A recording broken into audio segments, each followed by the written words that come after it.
Je n'avais jamais cru qu'un simple film du vendredi soir pouvait bouleverser ma vie. Pourtant, ce soir-là, dans l'obscurité du cinéma du Marais, un regard, un souffle, un contact à peine perceptible ont tout fait basculer. Je l'attendais sous les lumières vacillantes du boulevard Beaumarchais. L'air de mars était frais, légèrement piquant, et le reflet des néons dans les flaques dessinait des halos autour de mes pensées. Matisse arrivait toujours en retard, mais ce soir-là, je ne lui en voulais pas. Au fond, j'étais nerveux sans comprendre pourquoi. Quand je l'aperçus de l'autre côté de la rue, mon cœur fit un bond ridicule. Il portait ce manteau beige qu'il mettait chaque hiver, les mains dans les poches, un sourire tranquille. Rien n'avait changé en apparence. Pourtant, quelque chose en moi vacillait. Peut-être la fatigue, ou peut-être cette chaleur étrange qui montait dans ma poitrine chaque fois que je le voyais. « T'es en avance pour une fois », lança-t-il en riant. « Exceptionnelle soirée », répondis-je, essayant de masquer ma voix trop tendue. Nous sommes entrés dans le cinéma du Marais, celui où les murs sentent encore la poussière, et le café d'à côté. On a pris des pop-corn, plaisanté sur les prix absurdes, puis gravi l'escalier roulant, serrés l'un contre l'autre dans la foule. Rien d'extraordinaire, et pourtant, chaque geste, chaque souffle me semblait différent, chargé d'une électricité que je ne comprenais pas. Dans la salle, les lumières se sont éteintes, plongeant le monde dans cette obscurité douce où tout devient possible. Nos épaules se sont frôlées. Un simple contact, presque rien, mais mon corps a réagi comme à une décharge. Je n'ai plus entendu la musique du film, seulement le battement précipité de mon cœur. J'essayais de me concentrer, mais ses rires, ses mouvements, sa main, plongeant dans le sachet de pop-corn, suffisaient à me rendre fou. À un moment, nos doigts se sont effleurés. Mon souffle s'est coupé. Il n'a rien dit, moi non plus, mais je savais qu'il l'avait senti. Je l'ai regardé de biais. La lumière bleue de l'écran dessinait sur son visage des ombres mouvantes. Ses yeux brillaient. Quand il a tourné la tête vers moi, nos regards se sont croisés, suspendus, trop longtemps. L'air s'est épaissi. Une chaleur familière, dangereuse, a envahi la salle. Le film continuait, mais je n'étais plus là. J'étais prisonnier de ce moment, de lui, de cette proximité insensée. Nos respirations s'accordaient, comme si elles appartenaient à la même musique. J'ai voulu me reculer, reprendre le contrôle, mais mon corps ne m'obéissait plus. Quand les lumières se sont rallumées, un silence gêné s'est glissé entre nous. Les gens quittaient la salle, mais aucun de nous ne bougeait. Matisse triturait nerveusement le ticket dans ses doigts. Moi, je fixais l'écran vide, cherchant une issue à ce chaos intérieur. « On va boire quelque chose ?» proposa-t-il enfin, la voix plus douce que d'habitude. Nous avons marché sans parler jusqu'à un petit café de la rue Vieille du Temple. À l'intérieur, la lumière dorée contrastait avec le froid de dehors. Il s'est assis face à moi, les yeux fuyants. Ses mains jouaient avec une serviette en papier. J'aurais voulu lui dire que quelque chose s'était passé, que je ne pouvais plus faire semblant. « T'étais bizarre tout à l'heure », dit-il soudain, presque à voix basse. « Toi aussi », répondis-je sans réfléchir. Nos regards se sont retrouvés. L'électricité du cinéma était revenue, encore plus forte. « Est-ce que tu as senti quelque chose ?» demanda-t-il. J'ai hésité, puis j'ai murmuré « Oui », et je crois que ce n'était pas seulement moi. Un silence s'est installé, dense, brûlant. Il a tendu la main, timidement. Nos doigts se sont rejoints, tremblants, au milieu de la table. Sa peau était chaude, vivante. Mon cœur s'est emballé. « Je ne sais pas ce que c'était, » reprit-il, « mais j'ai eu peur de comprendre. » Moi aussi, ai-je avoué. Nos mains sont restées liées quelques secondes. Puis il a souri, ce sourire qui fait trembler l'air. Tout à coup, le monde autour semblait s'effacer. Nos visages se sont rapprochés, portés par quelque chose de plus fort que la raison. Nos lèvres se sont effleurées, un souffle, un éclair, rien de plus. Mais tout avait changé. Dehors, la nuit parisienne nous enveloppait d'un calme trompeur. Je marchais à ses côtés, incapable de parler. Quand nous nous sommes quittés devant sa porte, il m'a regardé avec un mélange d'incertitude et de tendresse. « Merci pour ce soir », murmura-t-il. « Non, merci à toi. » Et quand il disparut derrière la porte, j'ai compris que plus rien ne serait comme avant. Le message est tombé juste avant de sortir. Ne viens pas si tu as peur des regards. J'ai senti le sol bouger sous mes pieds. Je suis quand même parti. Je ne voulais plus vivre à moitié. Le marais ruisselait d'un soir humide quand je l'ai rejoint devant une petite galerie où des silhouettes entraient par vagues. Matisse avait ce calme fin qu'il porte quand il s'attend au pire. Nous avons souri comme deux inconnus qui se retrouvent par hasard. Puis il m'a glissé à l'oreille. « Reste près de moi. Si tu sens que ça dérape, on s'en va. » Ma nuque s'est réchauffée d'un seul coup. Nous avons franchi la porte. Dedans, la musique vibrait à peine.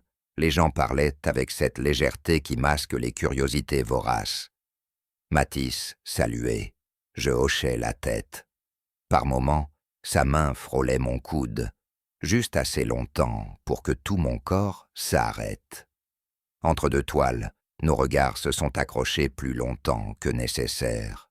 L'air a épaissi. Je l'entendais respirer. La distance n'était plus que façade. Un ami à lui nous a interrompus, puis un autre. Les présentations se succédaient, et à chaque interruption, Matisse me cherchait du bout des doigts, comme pour vérifier que je ne disparaissais pas. J'ai senti naître cette témérité douce, qui donne envie de risquer sa place dans le monde pour une présence. À un moment, alors que nous étions à l'écart, il a soufflé. « Je ne veux plus me cacher avec toi. » Sa main a couvert la mienne. Les secondes ont ralenti, nos lèvres presque. Une ombre a surgi, photo de groupe, éclat de rire, téléphone brandi, nos épaules soudées sans qu'on s'en rende compte. Le flash a piqué les yeux. J'ai reculé d'un pas, lui aussi. Nous avons joué la comédie, posant au milieu des autres, mais je sentais sa paume trembler contre la mienne qu'il dissimulait entre deux vestes. Quand tout le monde s'est dispersé, il m'a tiré vers la cour intérieure. « Ça va ?» a-t-il demandé. Ma voix a hésité. Je veux que ça continue. Pas n'importe comment, pas n'importe où, mais je ne veux plus revenir en arrière. Je me suis entendu parler avec une lucidité qui me ressemblait à peine. Il a fermé les yeux, soulagé et terrifié. D'accord, alors on le vit, à notre rythme. La pluie commençait, tiède. Il a posé son front contre le mien. La chaleur montait. Le silence brûlait plus fort que la musique. Sa main, restée une seconde de trop sur ma nuque, a fait vibrer chaque pensée. Nous sommes partis avant la fin. Dans la rue, j'ai senti derrière nous des murmures qui me suivaient comme des pas. Ils ont remarqué, ai-je chuchoté. Matisse a haussé imperceptiblement les épaules. Peut-être, j'en ai marre d'avoir peur de l'idée des autres. Nous avons remonté la rue, côte à côte, et chaque mètre avalé devenait une promesse. Sur le quai du métro, un courant d'air a soulevé nos angoisses et les a jetées au rail. « Demain, viens déjeuner chez moi », m'a-t-il dit soudain. « Je te ferai des pâtes trop cuites et du café trop fort. Je veux qu'on ait des choses simples. » Ma poitrine s'est desserrée. J'ai dit oui avant même d'y penser. Le métro est arrivé.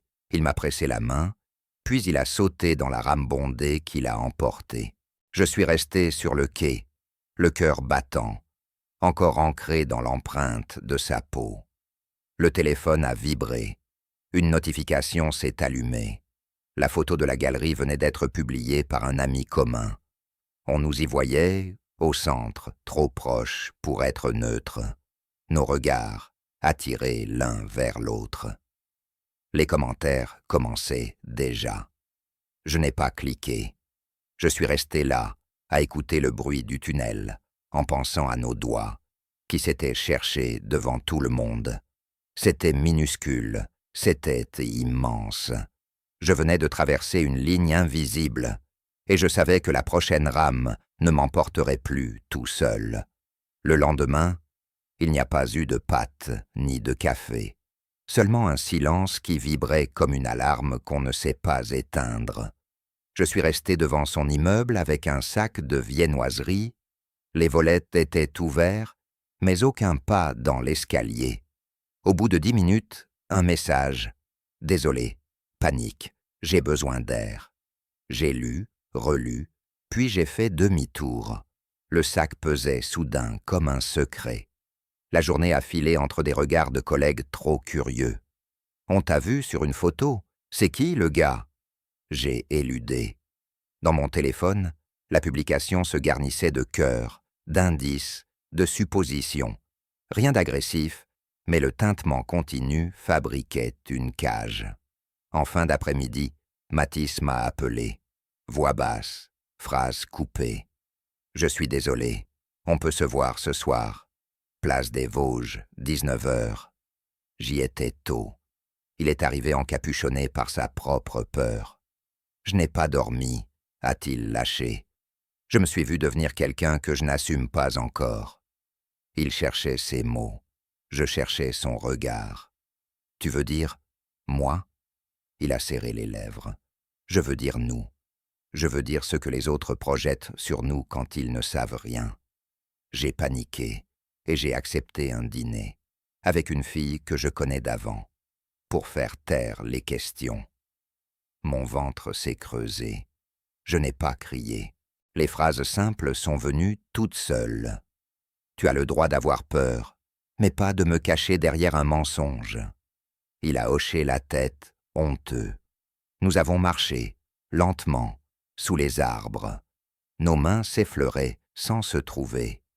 La soirée avait ce goût de cendre des choses commencées trop fort. Sur un banc, il a fini par s'asseoir. « Je te veux dans ma vie, mais je n'ai pas encore le courage de l'annoncer au monde entier. Je croyais qu'un détour m'achèterait du temps. » J'ai respiré longuement pour ne pas répondre trop vite. Le temps, je veux bien. Le détour, je ne peux pas. Il a glissé sa main sur la mienne. Un geste retenu, humble. La chaleur m'a traversé comme un fil. « Laisse-moi réparer ça », a-t-il murmuré. Le soleil tombait.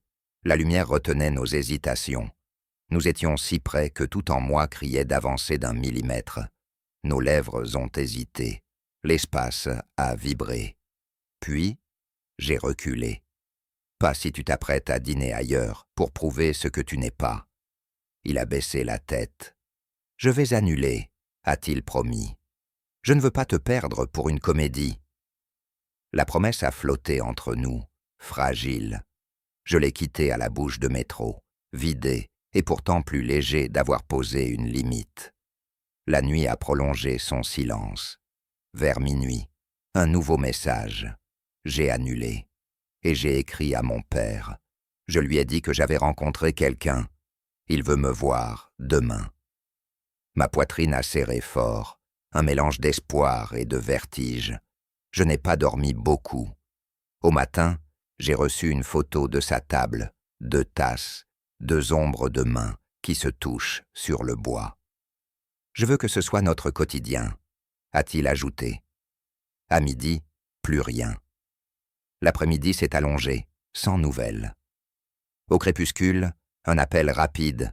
« Je suis chez mes parents. On parle, je te rappelle. » La ligne a coupé. Je me suis assis par terre, dos au lit, à compter les minutes comme des pas sur un fil. Le téléphone est resté muet jusqu'à tard.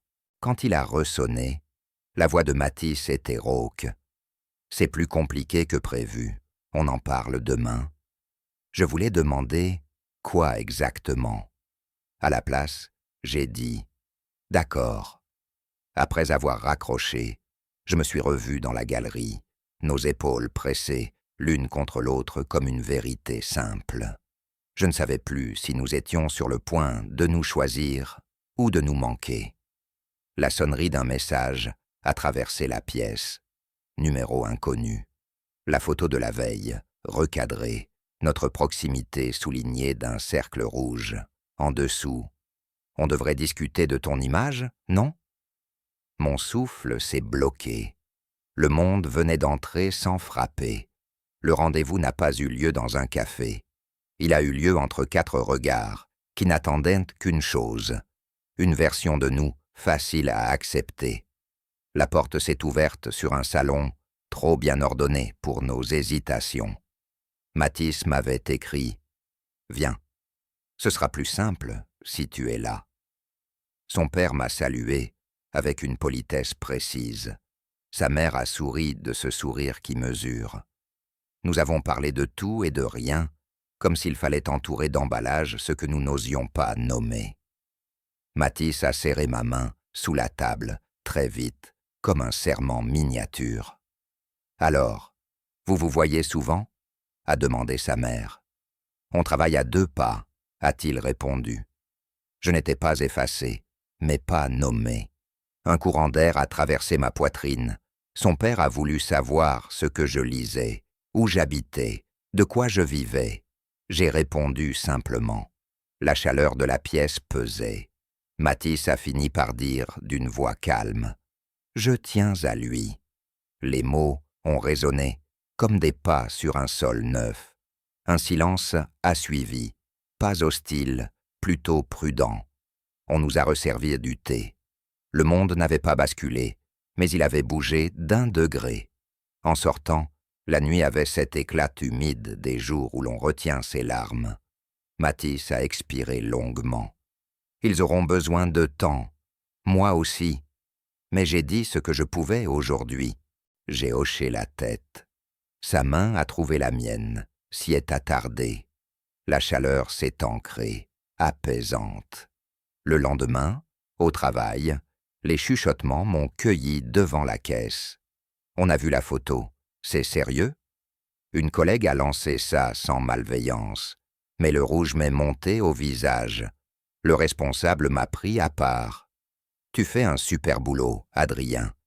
Évite juste que ta vie perso ne devienne un spectacle dans la file d'attente. J'ai acquiescé, la gorge serrée. Dans l'après-midi, Matisse m'a envoyé un « on dîne ?» J'ai répondu oui, plus vite que ma peur. Nous nous sommes retrouvés près du canal.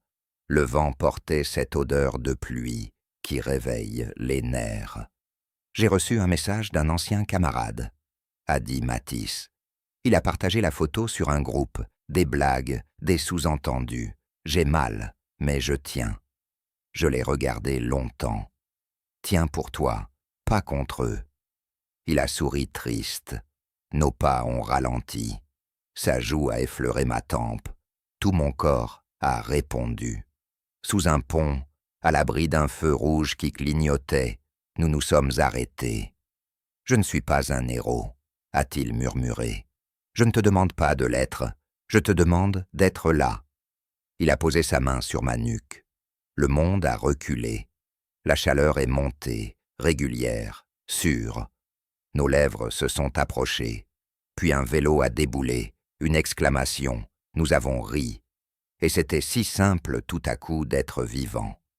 Plus tard, une pluie fine s'est invitée. Nous avons continué quand même, trempés, presque heureux de l'être. On se protège comment? A-t-il demandé. En choisissant quand on ouvre la porte et quand on la referme, ai-je répondu.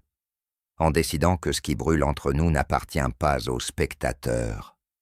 Il m'a serré fort, sa main restant une seconde de trop sur mon flanc, allumant des frissons précis, sages, nécessaires. La semaine suivante, les bruits ont grossi, puis se sont tassés, comme font toutes les vagues. Nous avons appris à marcher au milieu. Un soir, pourtant, Un message d'un numéro inconnu. La photo, encore, assortie d'un « bientôt dans la newsletter de l'école ». Belle histoire, non? Mathis a blêmi. « Je n'ai pas choisi ça », a-t-il dit d'une voix cassée. « Mais je te choisis, toi. » Je l'ai cru. Pourtant j'ai mal dormi, craignant d'être encore utilisé comme paravent ou cible. Le lendemain, il a demandé à me voir tôt. Ses yeux brillaient d'une fatigue que je ne lui connaissais pas. J'ai parlé à la direction, j'ai parlé au groupe, j'ai dit d'arrêter, et si ça continue, je signerai de mon nom ce que je suis. Je lui ai pris la main. La ville s'est tue un instant. J'ai senti que nous approchions d'un bord où il faudrait sauter ensemble, et j'ai su que j'étais prêt. Ce matin-là, Paris avait l'odeur des décisions. Ni drame, ni fanfare. Juste cette clarté qui se pose quand on a cessé de fuir. Nous nous sommes retrouvés près du pont Marie, tôt, avant la foule. Mathis avait ce visage des jours où il a enfin dormi. J'ai envoyé un message à tous ceux qui comptent pour moi, a-t-il dit, simple. Pas un manifeste, juste la vérité, et j'ai demandé qu'on laisse nos vies tranquilles. Un souffle a quitté ma poitrine. Et tes parents? On s'est reparlé hier soir. Ils ne savent pas tout nommer, mais ils m'aiment. Ça suffira pour commencer. Nous avons marché sur le quai encore froid.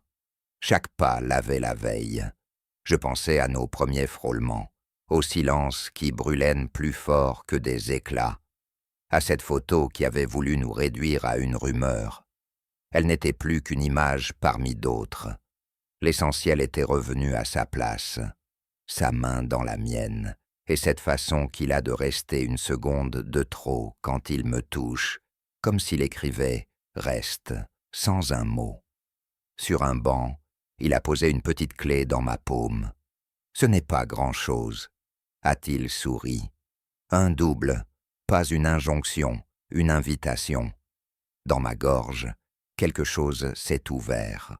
Je viendrai, mais pas pour me cacher.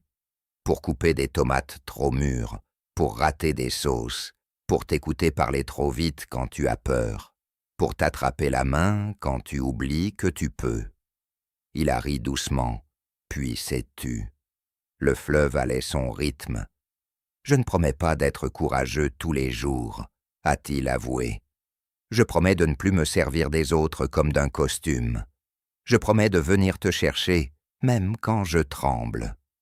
Je lui ai répondu que j'acceptais ces tremblements, que les miens trouveraient une place dans la même lumière. La chaleur s'est levée entre nous, lente, sûre. Sa joue s'est rapprochée, nos fronts se sont collés, nos respirations se sont accordées. Le silence a parlé pour nous. Nous avons passé la matinée à marcher, à inventer des gestes simples. À midi, on a fait un détour par ma librairie. Je lui ai montré l'étagère, où je cache les livres qui disent des vérités sans crier. Il a choisi un recueil. « Lis-moi ça ce soir », a-t-il demandé. Sa voix n'avait plus ce fil de panique qui nous suivait. Elle avait cette douceur ferme des promesses tenues. L'après-midi, les messages ont continué de tomber, plus rares, plus nets. Quelques félicitations, des silences respectueux, une maladresse, ou deux qu'on a laissé passer. Son ancien camarade a fini par écrire « Je retire la photo. Je n'avais pas mesuré. » Nous n'avons pas répondu. La vie n'avait plus besoin d'explications supplémentaires. Le soir, chez lui, la clé a tourné dans la serrure comme on referme une vieille peur. L'appartement sentait le café de la veille et le savon tiède. Nous avons préparé des pâtes trop cuites, exactement comme il l'avait promis au début et repoussé le lendemain. Nous avons ri en les mangeant. Dans le canapé, il s'est laissé tomber contre moi. Sa main a trouvé ma nuque, y a posé ce poids léger qui me tient ensemble.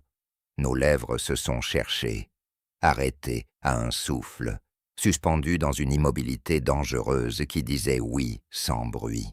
Mon cœur battait trop fort, mais d'un trop fort qui apaise. Plus tard, Nous avons parlé d'habitude, d'argent, de temps, de tout ce qui fabrique une maison.